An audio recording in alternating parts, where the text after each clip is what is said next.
नमस्कार, आप देख रहे हैं जेके न्यूज नेटवर्क और दिन भर की कुछ खास खबरों के साथ मैं हूं आपके सामने प्रभा शर्मा।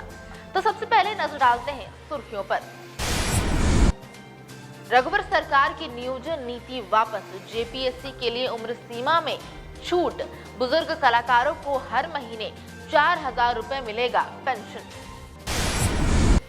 झारखंड में घायलों को मदद करने पर मिलेंगे 2,000 रुपए, कैबिनेट ने कई अहम प्रस्तावों पर लगाई मुहर। सिपाही संवर्ग के साथ क्यों हो रहा है भेदभाव, हाईकोर्ट ने झारखंड सरकार के महाधिवक्ता राजीव रंजन से मांगा जवाब। झारखंड में इंटरमीडिएट व्यावसायिक शिक्षा का रजिस्ट्रेशन आज से।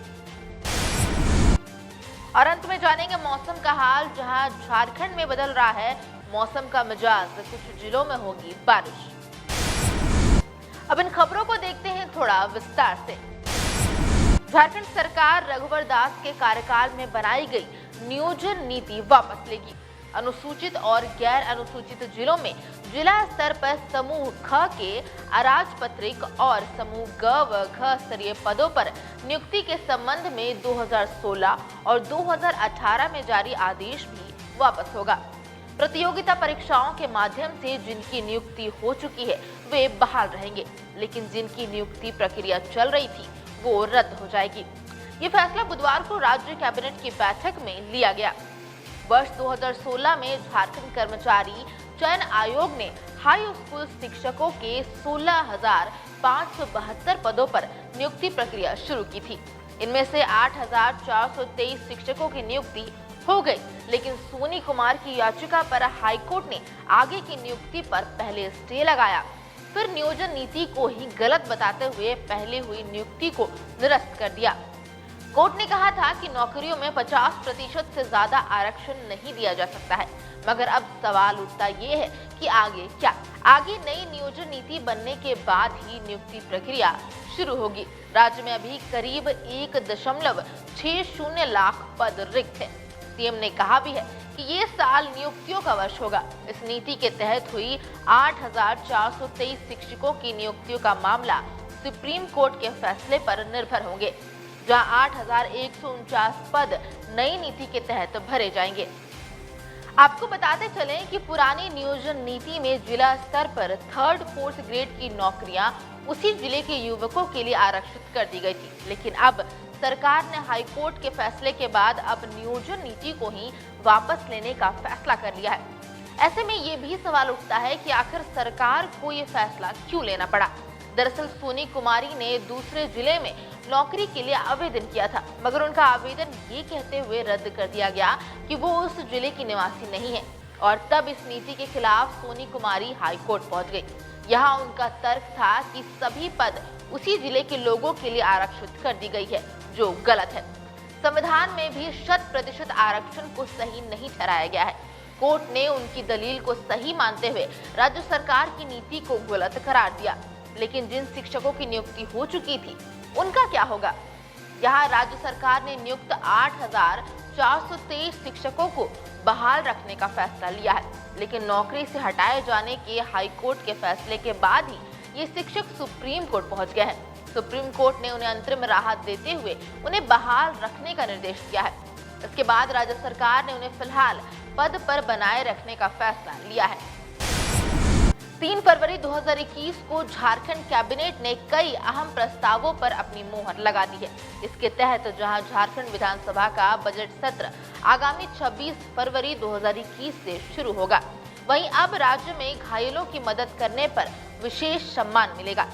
सरकार ने संवेदनशीलता का परिचय देते हुए झारखंड गुड स्मार्टियन पॉलिसी को स्वीकृति दी है, ताकि सड़क हादसे में घायलों की मदद के लिए लोग आगे आएं और किसी के जीवन की रक्षा हो सके। अब सरकार घायलों को अस्पताल पहुंचाने वालों को प्रोत्साहन राशि देकर सम्मानित करेगी। दुर्घटना के 1 घंटे यानी गोल्डन आवर में घायल को अस्पताल पहुंचाने पर उस व्यक्ति को 2,000 रुपए दिए जाएंगे। झारखंड में हर साल 5,000 से अधिक सड़क दुर्घटनाएं और 3,000 से अधिक मौतें होती हैं। वर्ष 2020 में कोरोना महामारी के कारण लगे लॉकडाउन के कारण दुर्घटना और इनमें होने वाली मौतों में काफी गिरावट दर्ज की गई है।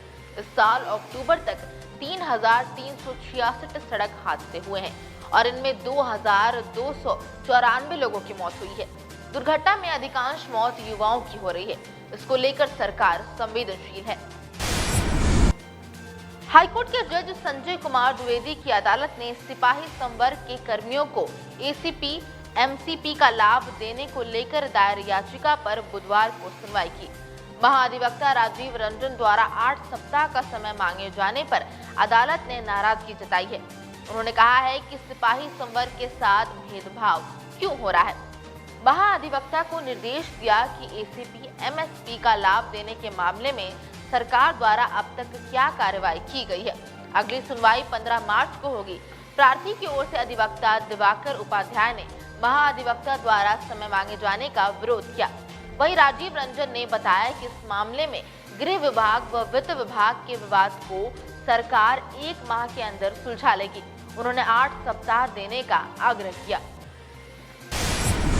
झारखंड एकेडमिक काउंसिल यानी कि जैक की ओर से इंटरमीडिएट व्यावसायिक शिक्षा के सत्र 2019-21 के लिए रजिस्ट्रेशन की प्रक्रिया 4 फरवरी से शुरू हो जाएगी। जारी नोटिफिकेशन में कहा गया है कि स्कूल के प्राचार्य जैक की वेबसाइट www.jack.jharkhand.gov.in से फॉर्म डाउनलोड कर विद्यार्थियों को उपलब्ध कराएंगे। रजिस्ट्रेशन शुल्क के तौर पर विद्यार्थियों से 990 रुपए लिए जाएंगे। परीक्षा फॉर्म के लिए 1,480 रुपए जमा करने होंगे और रजिस्ट्रेशन व परीक्षा फॉर्म विद्यार्थी बिना किसी विलंब शुल्क के 18 फरवरी शाम 5 बजे तक जमा कर सकेंगे। इसके बाद विलंब शुल्क के साथ रजिस्ट्रेशन व परीक्षा फॉर्म 19 से 25 फरवरी के शाम 5 बजे तक जमा होंगे। जैक के अनुसार एसएससी, एसटी, ओबीसी, बीसी समेत सामान्य कोटि की छात्राओं से रजिस्ट्रेशन और परीक्षा शुल्क में चिन्हित 200 रुपए की छूट दी जाएगी। राज्य के मौसम विज्ञान केंद्र के अनुसार आज गुरुवार को भी तापमान 1 से 2 डिग्री सेल्सियस में वृद्धि हुई थी, जहां शुक्रवार से मौसम में बदलाव हो सकता है। आकाश में बादल छाए रह सकते हैं। मौसम वैज्ञानिकों की माने तो 5 फरवरी से मौसम का मिजाज बदल सकता है। कई जिलों में बारिश के भी आसार है। राजधानी रांची की बात करें तो राजधानी रांची को छोड़कर झारखंड के दूसरे जिलों में हल्की बारिश भी हो सकती है। रांची के मौसम विज्ञान विभाग के वैज्ञानिकों ने अपने पूर्वानुमान में बताया है कि शनिवार को राजधानी और आसपास के जिलों में बारिश और बादल का पूर्वानुमान है। तो ये थी दिन भर की कुछ खास खबरें। आगे और भी ऐसी अहम अपडेट्स के लिए बने रहिए हमारे साथ जीके न्यूज़ नेटवर्क। धन्यवाद।